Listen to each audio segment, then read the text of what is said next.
Hello, hello. Hi, everybody. All right, we should be live. I'm not sure if anyone else is on here yet. Kind of just give it a minute to get up and going and see if anyone pops on. If you do get on, just shout hi or something so that I know you're on here with me. But I think I am solo so far, so I'm just going to kind of get started with some material and content that I've had kind of pulled. But I just got back from vacation and wanted to jump on here on a different day just to see if we would get some more live individuals on here. I think one person just popped on, so hello and welcome. I think it's just you and me right now. Feel free to start shooting up comments or questions if you have them. I just kind of have a list of items I was going to kind of run through and try and answer a little bit more about. Just I've seen things on the Facebook forum, things that have been sent to me, and just wanted to kind of go over some of that. So I will just start with some of the questions I've seen up on Facebook lately. One of the questions on the forum was about having a participant or a client that is not a fluent reader, and them understanding the concept of the words and some of the nonsensical, arbitrary kind of things that you see in peak equivalence and transformation, and kind of how to utilize that with somebody who is not fluent in reading. So to kind of address that, basically you should be able to run all the modules with any participant or client. So whether they are a fluent reader or not, you should be utilizing all 4 of those modules for any age, for any functioning abilities, etc. So kind of keep that in mind, and then you'll obviously use your prompting style and things like that to kind of help the situation that your participant might have. So that hopefully will answer that, but yes, you want to run still all of the equivalence and transformation stuff that you can, and obviously depending on those assessments and things will kind of show you where to start at. Another question that I saw up was about reflexivity programs. So object to pictures, money, and auditory words, kind of question about why it goes from B to A stimuli versus completely novel stimuli X and Y. Like you've seen in some of the other programs. So just to kind of backtrack a little bit for some of you that may not have the foundational level information yet for peak. So equivalence uses a single stimulus class. So that's why you're seeing them go from B to A and A to B. So they're reconfigured, they're rotated, things like that, between train and test within the same stimulus. You're not putting anything novel in there. Transformation has the additional step to see if the skills are transferring to test. So that is why you have A to B with your train set stimuli, and then you move from X to Y, which is like a novel set of stimuli. And that's also kind of what you see in the generalization module. So that hopefully kind of clarifies a little bit of that, and why you go from A to B to B to A for more of the equivalence type programs. Feel free to jump. I know I see another individual on here, so hello and welcome. Feel free to pop up any comments or questions, or just say hi if you want. I'm just kind of running through a list of questions that I've kind of seen coming up, or people who have shot me messages that are kind of wanting some things answered or addressed on here. But definitely I want the live interaction from you all. So if you're on here and have anything you want to put up here, feel free. Please jump in at any point. So another question I saw was about how many errors with the direct and the generalization pre-assessments do you allow from a participant or a client before you stop the assessments. With the direct and the generalization assessments, you're going to want to run them entirely. So you're not going to stop at any point with any errors. You're just going to run it through fluently the best you can, and take your data no matter how many errors there are. So hopefully that helps with that. I also saw some questions about PECs and different devices that participants may need to use for doing like echoics and different things like that. I definitely can help you a little bit more specifically if you message me directly on kind of some of the circumstances and where their levels are at. But I definitely think that those are clinical discussions that you're just going to have to make with your team. There are probably ways that you can program things into an iPad or different things where they can match the echoics, and tap on something on Bitsboard, which I showed you guys last time, kind of how to utilize that program on the iPad, where you could kind of program some things in there. But again, you might have to kind of set your programming a little bit more to curtail to those types of devices, and then having the prompting and the scoring and stuff kind of ironed out prior to, so that everybody is really consistent on like going from least to most, prompting with those devices and kind of getting some of those responses out of the participants, but it's definitely doable. You just are going to have to put a little bit more thought into it and kind of decide clinically what's going to make the most sense. So another question I've seen is finding good video clips on YouTube for the different programs. So I think it's definitely great to scope out, find stuff on Google Images, find stuff on YouTube, but also don't forget, like, you can create your own stuff. So if there's a particular video you're trying to come up with and you have searched and you can't come up with the right clip, feel free. I know it sounds really silly, but our teams sometimes are like, okay, we really need this type of emotion, or we need this type of scene. And so we'll take turns with the iPad and we will act them out. We will kind of script them out for ourselves, act them out, and put them either on our Bitsboard app or within our like camera setting on the iPads or the phones or whatever that we're using, and just create our own that we need for it. Sometimes there's just not going to be that great fit that you can find, you know, already up and ready, or it's just taking you too much time. And your time is precious sometimes, so sometimes you might just have to be taking pictures in your own videos. Okay, sorry. I have this like on landscape. Let's see here. Okay, so it says, happy weekend. To go back to when giving DT and generalization pre-assessments and when an entire factor is scored.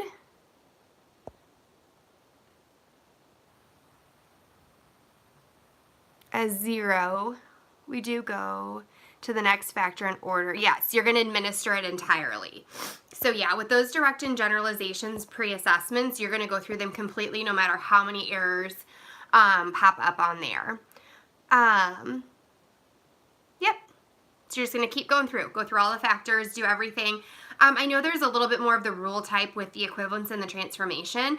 I will be honest, with some of our participants, we still run those in their entirety just to get a baseline and see, okay, are some of these, you know, they're getting a little bit lucky on? Is there really a splintered scale kind of thing going on in there? So there's also those options too where we still might have the participants run all the way through the equivalence and transformation assessments too.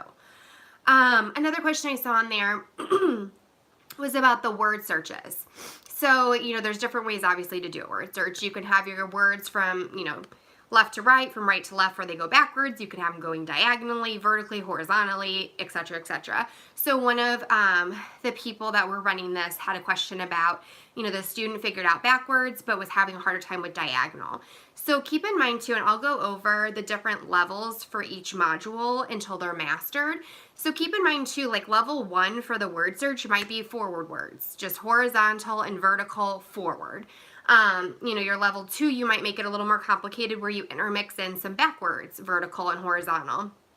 This participant, like I said, was having a little bit more struggle with the diagonal, and it wasn't going straight from training something going forwards and backwards to learning to do it diagonally on the test side. Excuse me. So in those instances, you might need to put some diagonal targets on the train side to teach that just overall skill of like, this is how you find in a word search a diagonal word. But the words that are going to be on your test side are going to be completely novel and different, kind of like what we talked about with the transformation module and how you're transferring those skills to see if did this participant or client actually learn how to do this thing. Again, this isn't about memorization or even being concerned in like the generalization module with word searches that, oh, they're going to memorize how to do these words and they're always going to find these particular ones. That's why you have the test set.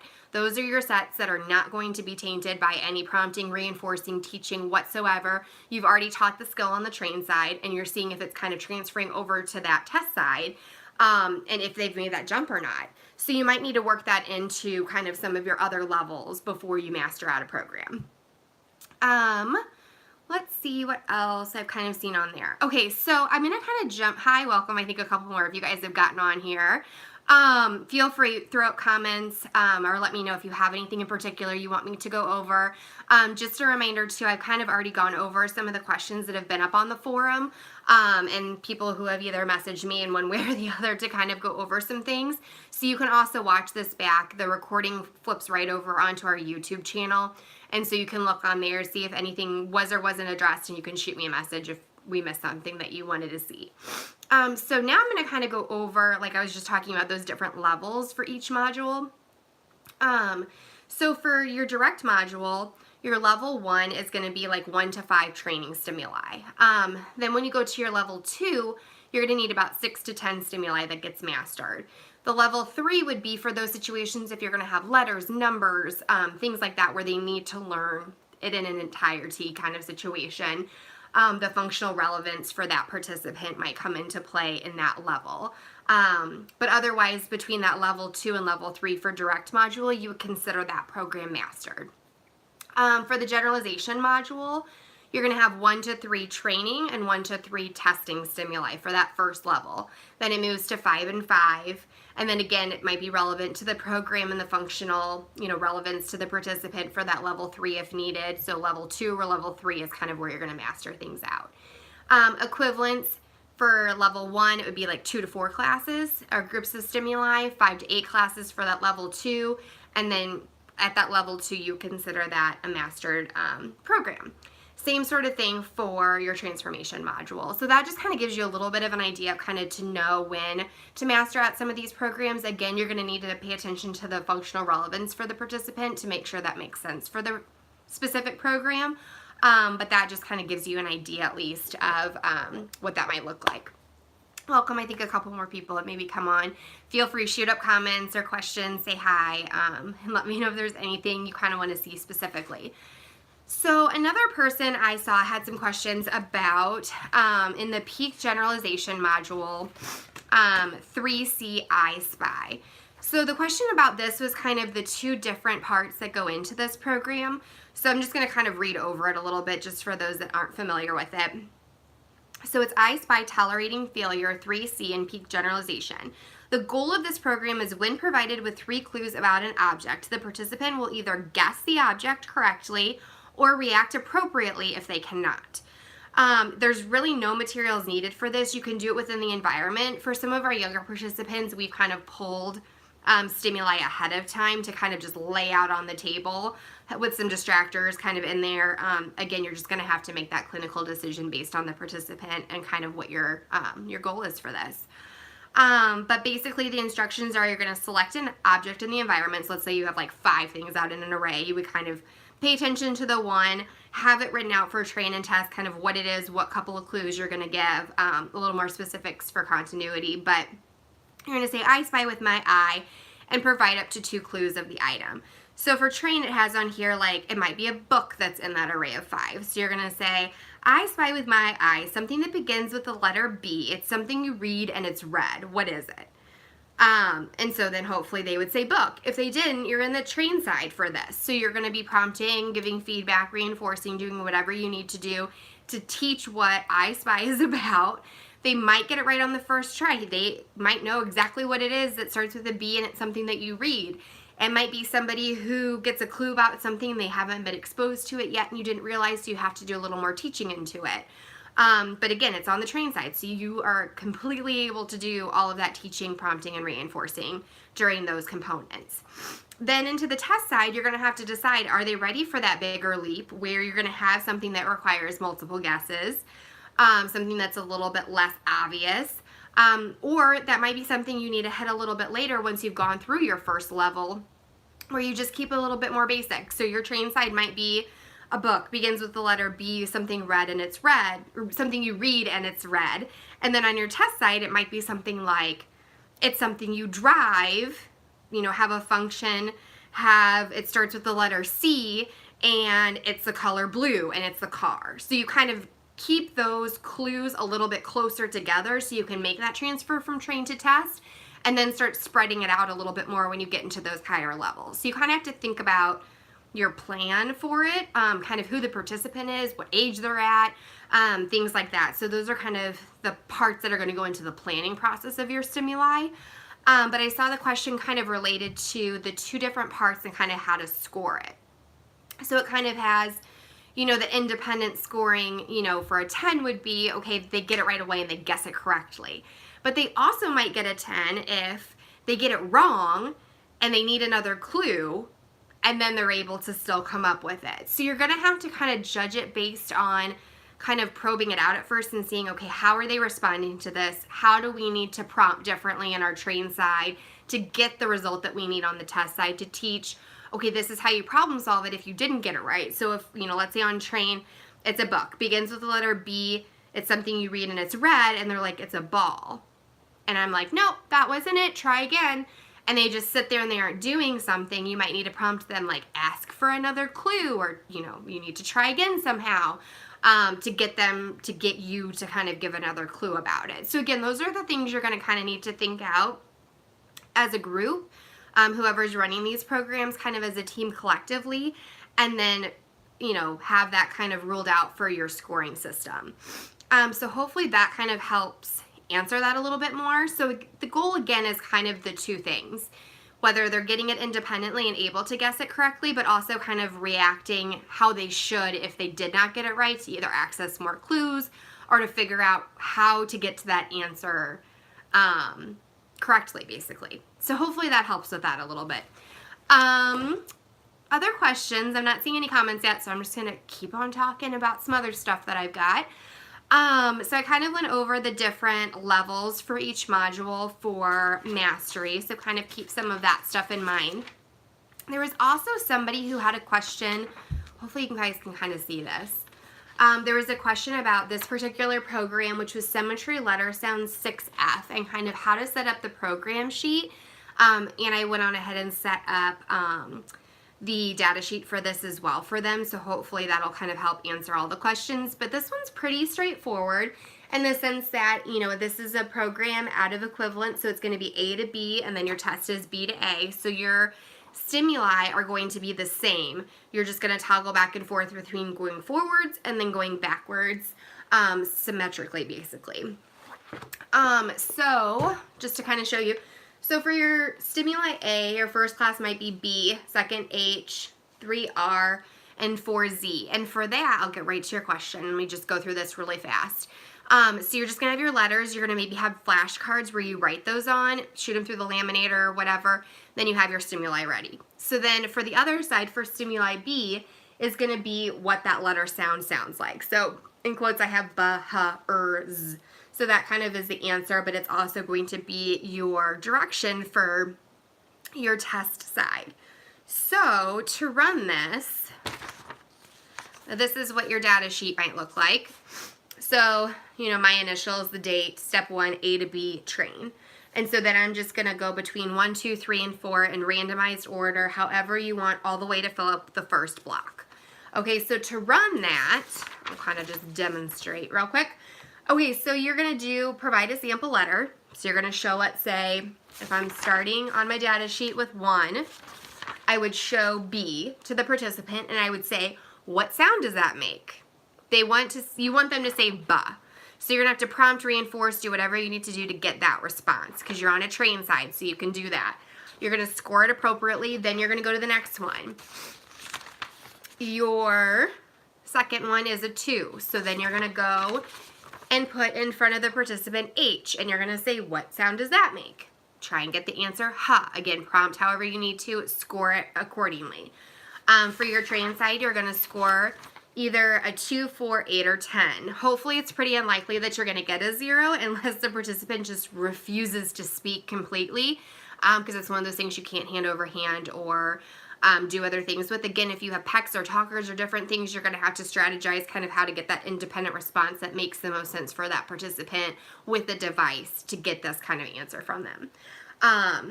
So then for test, you're going to go from B to A. So you're going to say which one, so you're going to have all 4 cards out, and you're going to say which one makes the sound ha. Okay, and so then they would touch a card. It's just going to be all or nothing.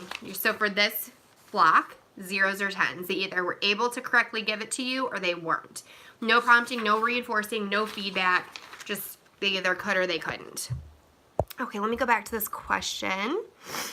Hi, do you know if the comprehension assessment package has started shipping?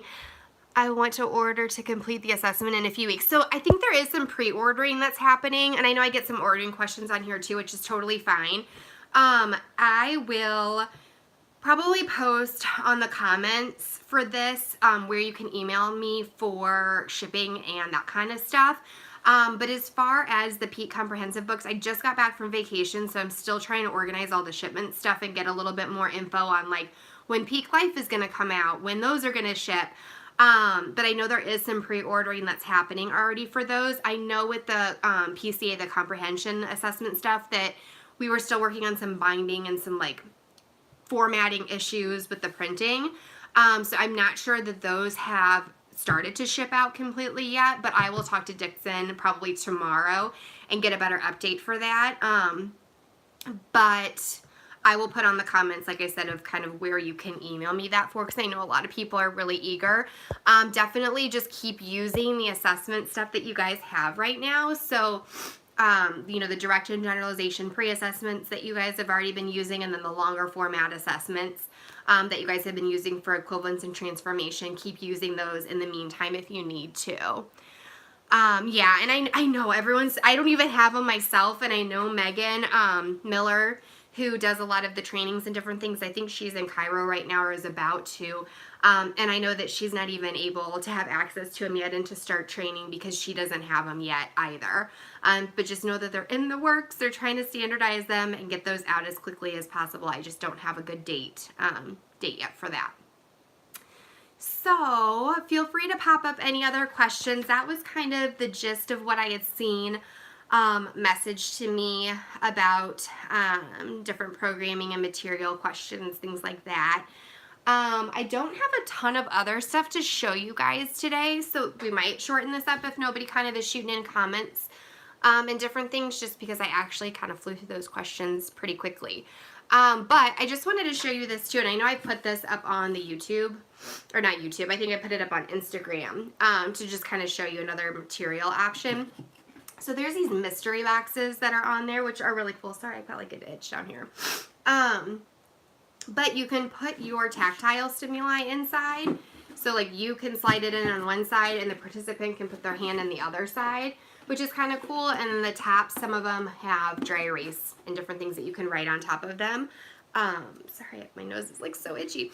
But those are kind of cool for either the assessment components, if you're still needing to use those to slip in either the cotton balls or your sandpaper, or for all of the other tactile programs that you do. I know I've showed you kind of the tissue box format where you can wrap the sides of paper and put like stretchy material on top to kind of prevent the inside item kind of from coming out too quickly, or you can block the participant's hand inside to make sure you kind of keep that in there without them visually seeing.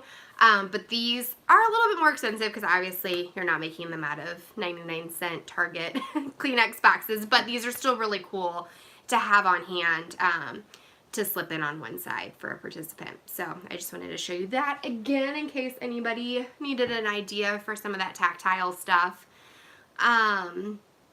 Let me think of what else I can kind of show you. I just went over the 6F letter sounds, so if you had the question about that and kind of wanted to see how to put that into a program sheet and onto a data sheet, you might need to just rewind this when it's over so you can see that. Any other questions? I know there's like 4 of you on here, which is totally fine. If you don't have questions, I can, you know, pull some other stuff, but I definitely want you guys to have the opportunity, if you have questions, to let me know what those might be or things that you want to see for next week. I'll probably either do one later this upcoming week or wait until early next week. I know we kind of got a little off schedule with the Tuesday night deal with me being out of town this past week. But I will probably, let's see, I can look at my calendar really quick while we're on here. So let's see, today.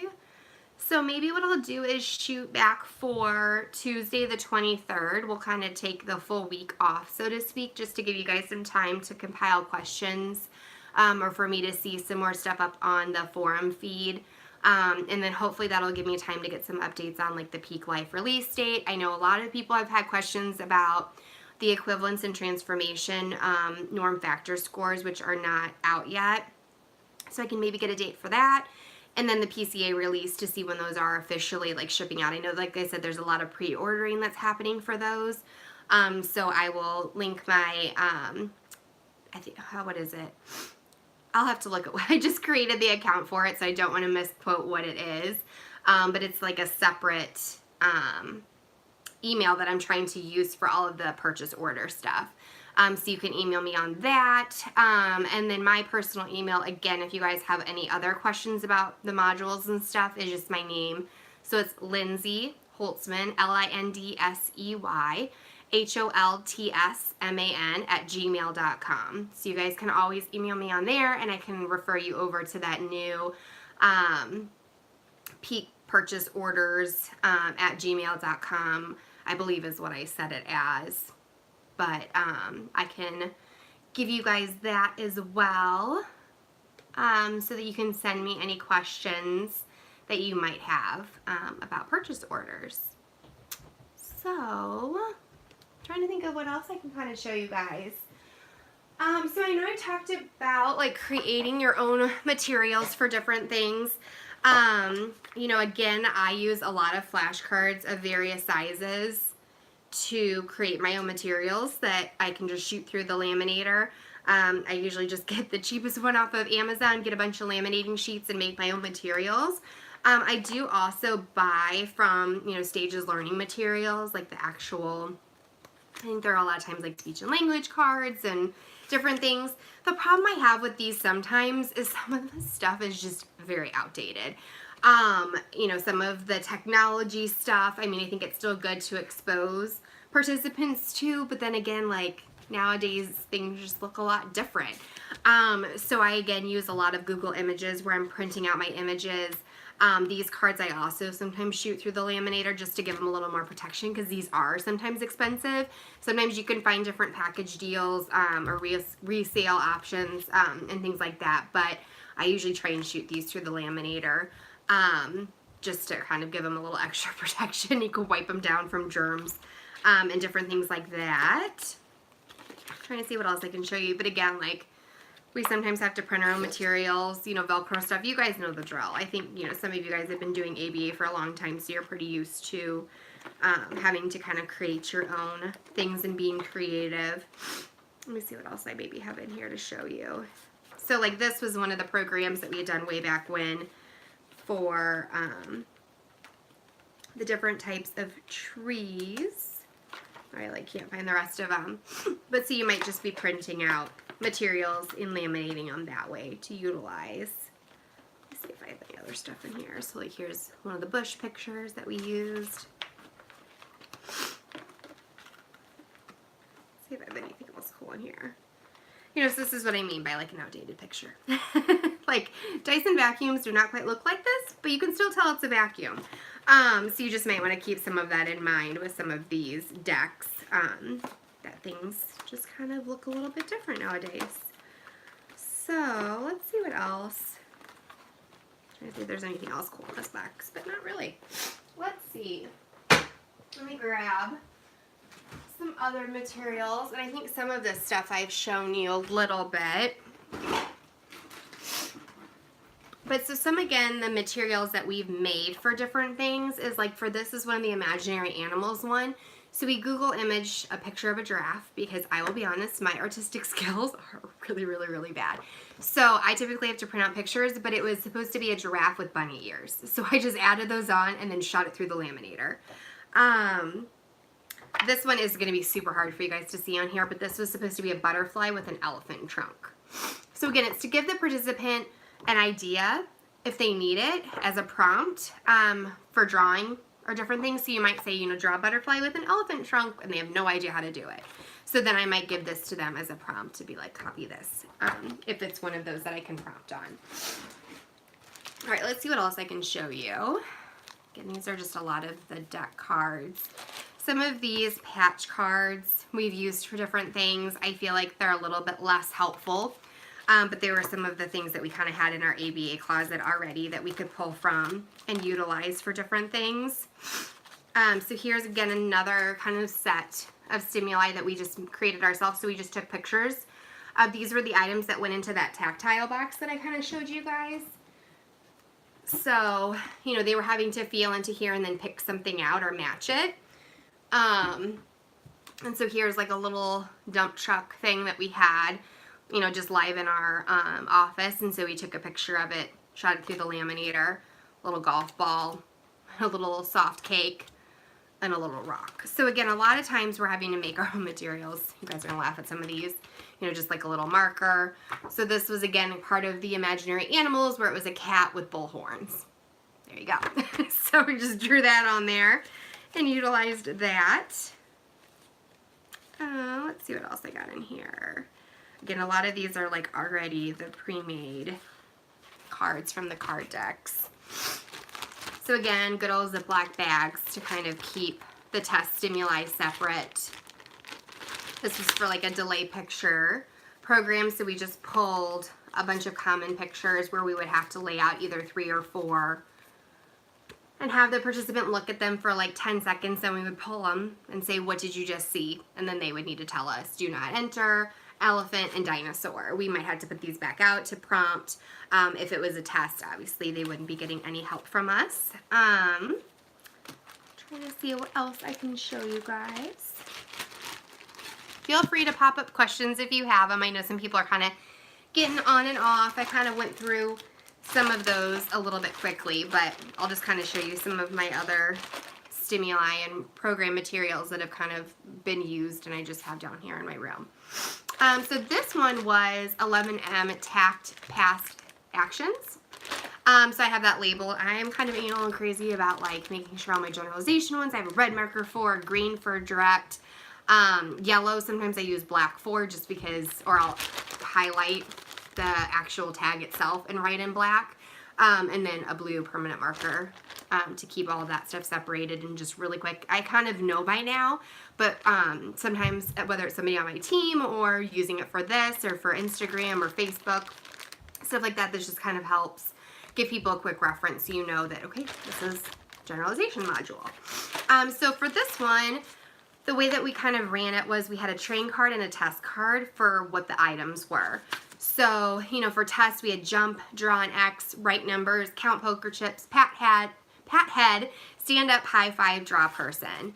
For the train class, we had clap, draw, circle, write name, stack blocks, put Legos in cup, turn around, wave, do stickers.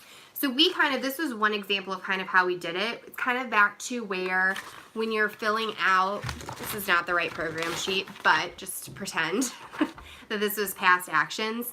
This is not going to even work because it's a generalization program. Let me pull up. Again, wrong program, but this is just to kind of help you visualize. So for the train, we might just have like train card written all the way for that. And for test card. And so you would just randomly pick what these items were. So on your data sheet, we a lot of times for stuff like that where we're just kind of making a little bit more novel just because if the participant's kind of just memorizing the pairing versus really attending to what the direction or the action is, we might do something like that. Let me find, there it is.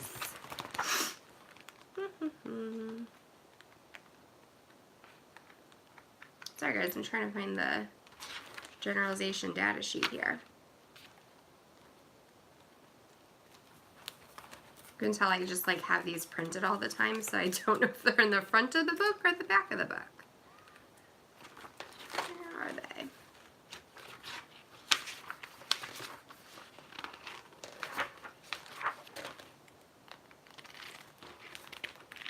Let me give it one more look.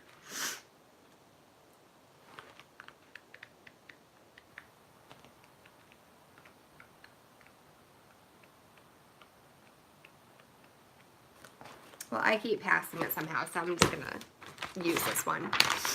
So for, you know, your direct, sorry, for your, here, I'll use this one.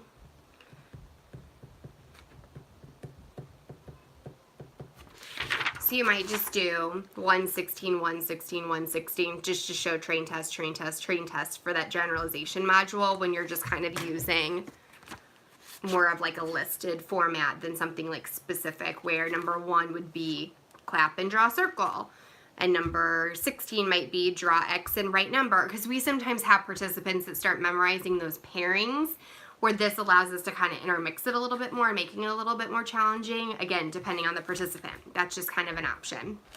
And then I just kind of have a bag of what was needed on those lists. A lot of them jump things like that you're not going to need materials for. But then I have, you know, a cup and the stickers. So some of them were, cups are already popped, you know, or put Legos in the cup, or put the stickers in the cup, or stack the poker chips. So I just kind of pulled all the materials that are on those lists for train and test, put them in here with the 2 lists, and then they're just ready to go. But again, this is kind of one of those things that, like, you don't really have to go out and buy a lot of stuff. You probably already have them in the participant's house, in the school you work in your office, whatever you can kind of come up with, and you can make it work. So that's just kind of one sample of that. 11E, abstraction by class. We just kind of, again, have materials clipped together with binder clips. And so this is train 1. So that shows you the stimuli class. So this is train 2. And those are clipped together. This is test 17. This is train 3, test 18, and test 16. So again, when I'm looking on my data sheet and, you know, my next one is, let's say, 16, I would pull this out, lay all my cards out, and ask, you know, what is this one class? You know, yes or no, yes or no, yes or no. Do you know what the class is? And then they would tell me. So that's kind of a way to organize a program like that. I'll show you another. This is one of the olfactory programs. I know I've kind of showed different ways. Penzeys Spices are really, really great for olfactory programs. You also can get these like eyedroppers. And I just usually cover everything in electric tape just to prevent them from like looking into it. I'm trying to remember what I even... Oh yeah, so this one I actually do have, I think, Penzeys Spices in there. But you can take it and like kind of spray, ooh, those are potent. You can kind of spray the participant with them if you need to. If they're not kind of sniffing on their own, you can use these eyedroppers. You can use hair color bottles to kind of puff into things. And then I've told you too, like you can spray flowers. There's lots of different ways to do it. Those warm glow candle sprays we do on like tissues and cotton and things like that and stuff in there. I always, though, cover so you can't see inside, so you can't get any visual prompting out of it. And I always stick it in its own Ziploc bag that is labeled so that you don't cross-contaminate smells. Because if I would mix and put like this cinnamon one in this lemon bag, you get the strangest smells. And then sometimes too, we again test this on each other. So we might every once in a while run the program on each other. Because again, if you can't get one of your own therapists to get these answers correctly by, you know, smelling and knowing like, okay, that's cinnamon, how are you going to get a participant or a client to do it? So just really make sure you're kind of practicing and running these on each other to make sure you've worked out any kinks or issues. Make sure your smells and stuff are fresh so that you get the best quality out of it. But again, just make sure you put it into a nice separate Ziploc bag. And we usually label these with a number or something, the bottom of the bottles, and even the insides of the lid sometimes, again, because you don't want to put the lid of one smell onto another. Trust me, it just smells awful. Okay, so for this one, I will show you. So this was the cinnamon smell, so it just has Penzeys Spices, cinnamon in here. Any spices are fine, but Penzeys I just love because they have so many different great spices and different things that you can use. But so for this, there was apple pie, went with cinnamon, and lemon, obviously, went with lemon. So, again, made our own materials, got them off of Google, glued them onto a flashcard, slid it through the laminator. Super, super easy to make these materials. Again, you just got to kind of pre-plan it out and see what you got. Again, Warm Glow Company. How about using homemade Play-Doh? Yeah! Oh, totally. I mean, again, these are not like the only ways you can do this. There are so many other ideas and things that we probably haven't even thought of or haven't used. You know, I think that we kind of get rigid in our ways a little bit too because we're just so used to like utilizing the certain companies or different things that we've just found to work really, really well. But this is a great idea about using homemade Play-Doh with scented oils. That's another great way. And you could definitely do it where your Play-Doh is the same color. so that the participant can't just look and be like, oh, it was a red Play-Doh, so it smells like lemon, or this was a purple Play-Doh and it smelled like blankety blank. So if you make them all the same color, use the essential oils or the different scents or whatever. I think that's a great idea. I actually kind of want to try that out now. But yeah, you might be able to do different things with Play-Doh. That would be really, really cool. So yeah, great idea. Trying to see what else I kind of have to show you. Feel free to throw up any other questions or other stimuli that's really worked great for you. I think it's really helpful just as a peak community for us to just be kind of generating all these ideas to share with one another. And I think that, you know, there are no silly questions that you can hopefully throw them out there, and if I'm not able to answer it, I'll try and hopefully get one for you. But I think that, you know, it's just really great to kind of share what's been working really well for you or what you have questions about, so that we can kind of work it out together as a community and kind of make everything run more smoothly for you all. Trying to think of what else. So yeah, we're gonna kind of shoot for our next live. I may have said the wrong date earlier. Let's do Tuesday the 23rd that evening. And I'll post that again on probably Facebook and Instagram just to kind of give you guys reminders.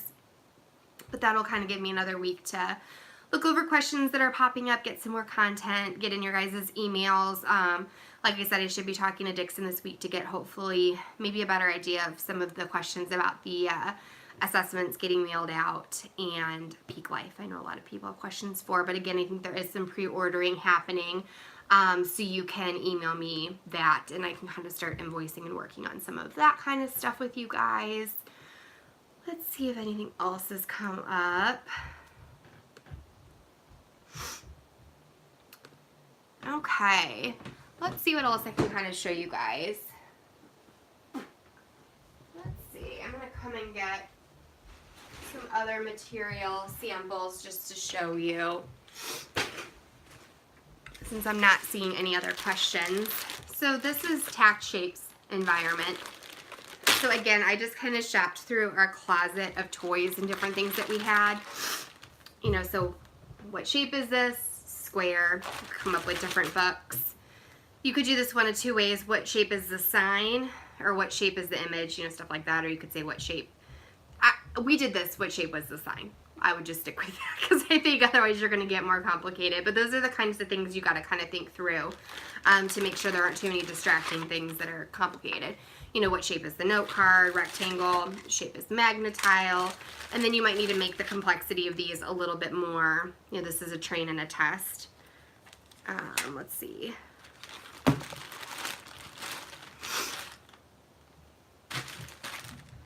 So those are kind of some of those examples of within the environment. You might be able to do it a little bit more, you know, obscure, so to speak, with just kind of collective stuff that are in the environment more than like pulling materials to have out on the table.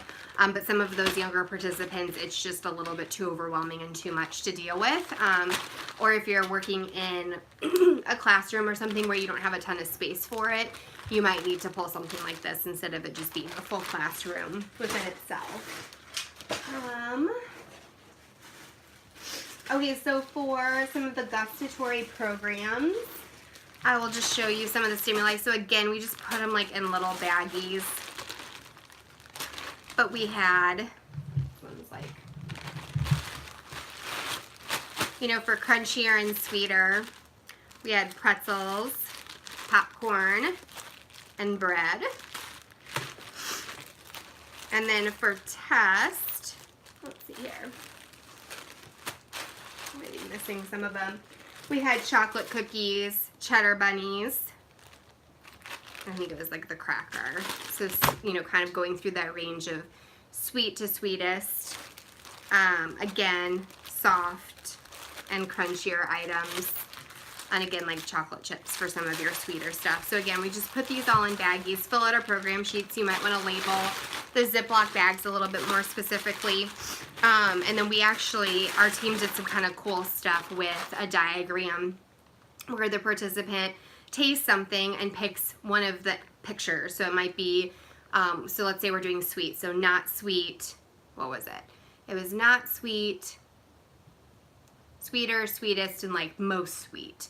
And then we had like little pictures of guys. I'll have to bring that and show you guys. I might have put it up on the YouTube channel, but we'll be doing another taping soon, and I might put that up there again just to show you some of the variations. It's not the only way to do it.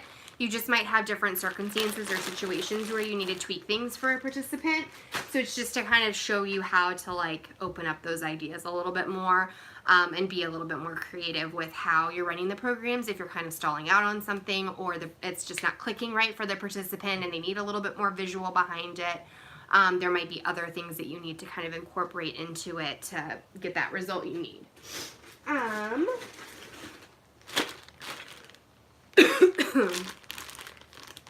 So here's another program where I could have taken pictures of these items. You're going to see my awful drawing now. Where you're going to have the participant feel something, you know, in one of the tactile boxes, and then figure out visually what it might look like. There's a comb. And then like a car and a noodle. So all the things to match. And then again, I would just shoot these little cards like through the laminator just to protect them a little bit more. This one still needs a label for what program and color code it, and then it's ready to go, and you can throw in one of those carts pretty easily to take wherever with you. Here's an example for 13M. It's a direct program. It's green, so you can tell. So these we actually used for our property program. This was a 2 property, I believe. So we repurposed it. So it was the different sizes of boxes, and then on top we had just round dots. So one of them had 1. I wouldn't do the smallest size or the largest size, but one of them had 1, one of them had 2, 3, and 4.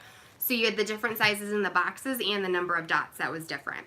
So then we use these again for this size program where you're arranging the sizes, where you're saying, you know, put these in order from largest to smallest, or put these in order from smallest to largest. So we were able to just pull these. I put a new label on top to cover the original, and then we use these for a different program. So there's that. So we use those blocks. We used Legos, again for largest to smallest and smallest to largest, and I just dropped them. Hold on. Okay. I can't hold on to them, sorry. So that you can see the varying sizes that you would need. And then a couple other examples. Sorry, these are like really worn. We just did plain note cards that were of varying sizes. I think the tiny one got lost, but you can see at least we had like 4 sizes. Again, you might increase the amount of these depending on the participant. This was a pretty little guy that we were doing this one with, so we had 4. And then just little stick figures, 4 different sizes, same size of flashcard because you don't want to get multiple properties involved. So your flashcards are going to be the same size, just the size of the thing on the flashcards is going to change. This again was still just 1 property. It's the size of the card. So that is an example of arranging by sizes. And then let's see what else I've got. So another kind of way to keep your things organized. This was 6I in transformation. It was a block arrangement, not direct. I don't know why I used a green marker. Not good. But we went on ahead and planned them out so that all of the people who are running this program knew exactly what it should look like. So sometimes you can just draw it on your program sheets. Sometimes we include these pictures where I like lay out the actual blocks. And then for this one, I actually wrote like what the therapist sees, and this is what the kiddo sees. Okay, so you kind of know what those different perspectives are going to look like. So there was one example for train and test. We used Legos and then just regular blocks. So same thing, the material was different, but the design was the same. So this is just an example of how we did it. Again, it's not the only way to do it, but it showed the perspective too, so that we made sure everyone was consistently running it the same way and scoring it the same way. I think I saw a comment or a question. Let's see. I always have I always have a hard time finding items for sort by feature. It's hard to find 3D objects that are identical but different in size. Any ideas? So I have found craft stores to be the most helpful for stuff like this. If you're looking for 3D items or objects that are identical but different sizes, I wonder if I can even pull up here. So Hobby Lobby, I don't know where everyone's located and what stores you guys have, but like your craft stores, Joann Fabrics, Michael's, Hobby Lobby, other hobby stores, maybe even hardware stores, things like that. So at like Hobby Lobby, for example, like buttons, they have just plain buttons or different wooden objects that are like spheres. Some of them are different shapes. Some of them are like the little like thimble kind of things that are all identical, but they're different sizes. Spools, they have wooden spools, I know. There is also, let me look on Amazon. I know I have seen varying size kits that they have. I'll have to look at what it is again.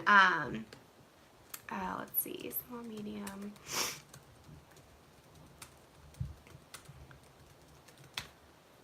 I can't think of the exact name of the box kit. I can see it and it's red, and I know it's on Amazon. I will look it up again, but that has varying sizes. Dice, a lot of times come in varying sizes, but they're still identical with the white and the black dots. Yeah, exactly. So I'm trying to think of other things that I've seen at the craft stores. I might have to go and maybe take some pictures at like Hobby Lobby of kind of like the little kits that I'm talking about, where they have like the spools. Oh, the other things I've used are styrofoam balls. Those are identical but in different sizes a lot of times. Those are at kind of the crafty kinds of stores. So yeah, that's kind of what I typically use. Again, you guys might have a lot better ideas of this. I know Play-Doh sometimes comes in different sizes. Like you have like the really tiny containers of it and then bigger containers. Again, a lot of those craft stores and things, you can come up with other containers and things that are going to have varying sizes but are going to be the same.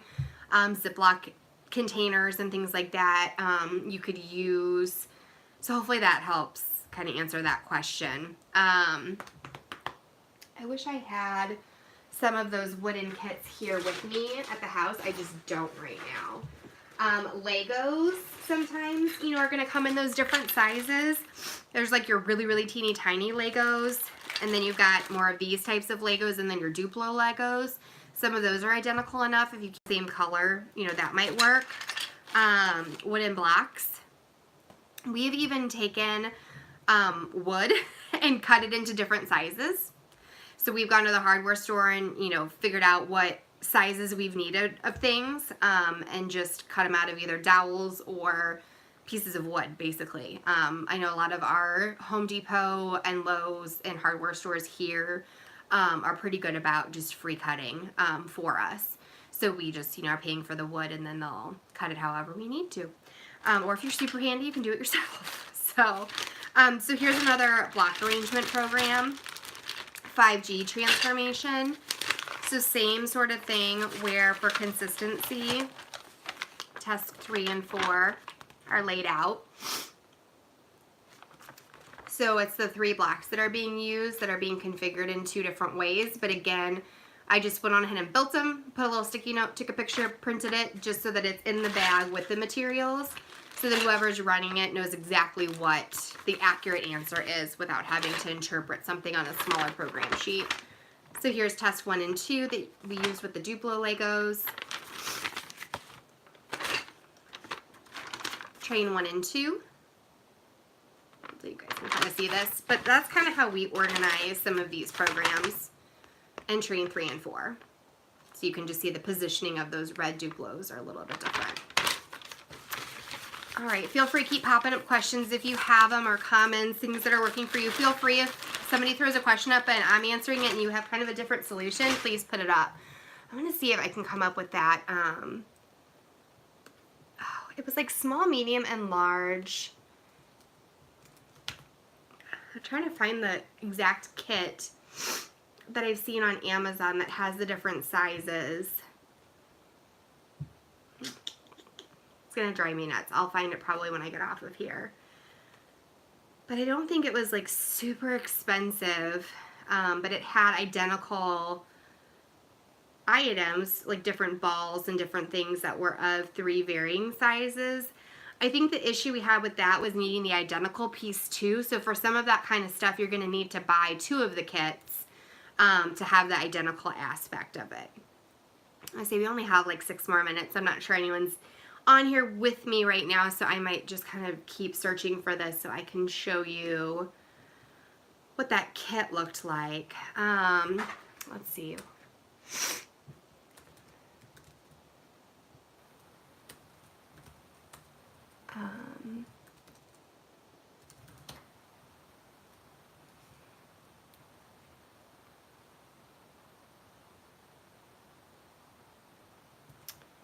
I can like see what it looks like. It's gonna drive me nuts not being able to find it on here for that sizes. Let's see.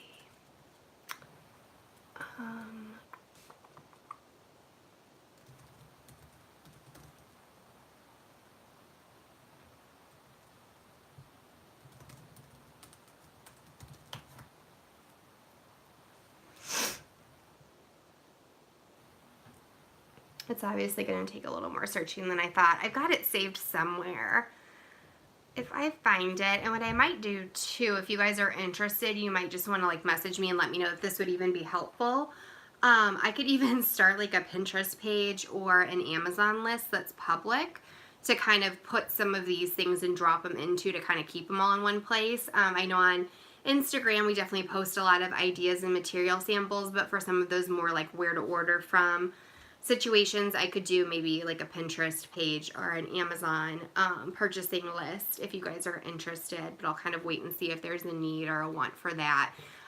Again, it won't be to the level of like having somebody consult for you specifically for your participants, but for some of these types of things, it would kind of give you a go-to spot for like this size kit that I'm going to find. I will find it.